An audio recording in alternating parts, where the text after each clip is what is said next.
The truth of the matter, Maqabane, ukuthi we are employed by a corrupt to the core government, a shameless government.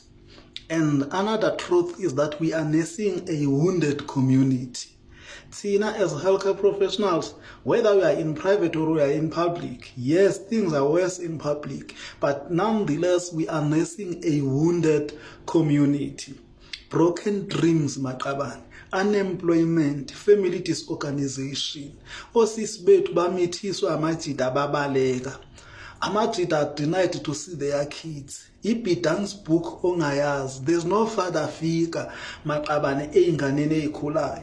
The community is wounded. Ama-drugs, ukuntshontsha, isiphithiphithi. Hayibona, we are nursing a wounded community. And as a result, when they come into our facility, begula, bebuthwa nezibi abanye, they are at their most vulnerable state. Abanye babo, they are from kuma family ukuthi there's no love. Tina, as healthcare professionals, nurses in particular, and doctors to be exact, we are the last people. Abanye bazoshona when they come into our facility. As a result, Tina, we become the last person as interactor nabo labantu from the community. Sometimes we are the last person ozomnikeza unconditional love. Sometimes we are the last person ozombonisa ukuthi khona abantu abaphilayo out there. Mina, my advice to my colleagues, I always say, never ever perform at the level of your appointment. Never ever perform at the level of your appointment. Your colleagues are going to get under your skin. The community is going to get under your skin. Some patients are going to get under your skin. The system itself is going to get under your skin. The management and stuff like that. And then up we are color poverty level salaries. We are broke. We are breadwinners into as but never ever perform at the level of your appointment.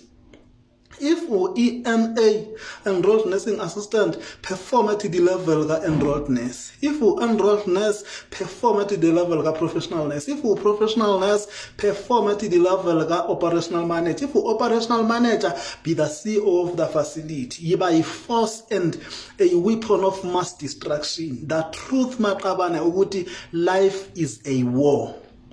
Life is a roller coaster, not a straight line from point A to point B. We do not have a luxury of giving up. Siyayibona lento yenzakalayo amaqabane kaThambo. Ama-politicians. It's not ukuthi asinayo imibhede eyibhedlela just because there's no money to buy those beds. There is money, but amaqabane are prioritizing themselves. There is money to hire doctors, to hire nurses, and to hire general workers and allied workers. There is money in South Africa. South Africa doesn't have a lack of financial capacity or financial power. We have a lack of implementation capacity. We are engulfed with corrupt officials. We must never give up. We must never allow that nonsense, Maqabane. We must never allow that nonsense to reduce us to nothing, absorb us to its substandard way of doing things and mediocrity. We must never allow it to render our existence useless. We must rise. In our different corners. Lokuthula kwethu ngoba sisabukufa. We are in this particular mess today because not as employees, we are accomplices of mediocrity. We are accomplices of substandard way of doing things. We have enabled corruption because we are not pushing those in positions of authority against the wall. Sisaba ukukhuluma ngoba kuthiwa ye uzoxoshwa lo. Mina nje ngihlala ngithi Maqabane, never ever perform at the level of your appointment. Things are going to go wrong at some point in your line of duty, but when they go wrong, do not go with them. Always remember, Maqabane, our imizamo yethu is not in vain.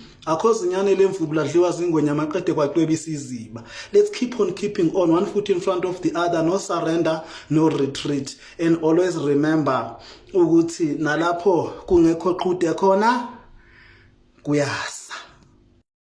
Hello Mzansi, welcome to Nkosi Mzansi. If today is your first time visiting this channel, please do the right thing and click the subscribe button. I've been following this guy lapha ku TikTok, Ungu Richness, and please akhuluma into leti bhadlile izinto etinengcondo naletakhako exposing i-government yethu la Mzansi ukuthi bayadla imali kumele lisebenze etibhedlela nasemakliniki thola abahlupheka akunabonesi and this time uyakhuluma ukuthi emsebentini sebenza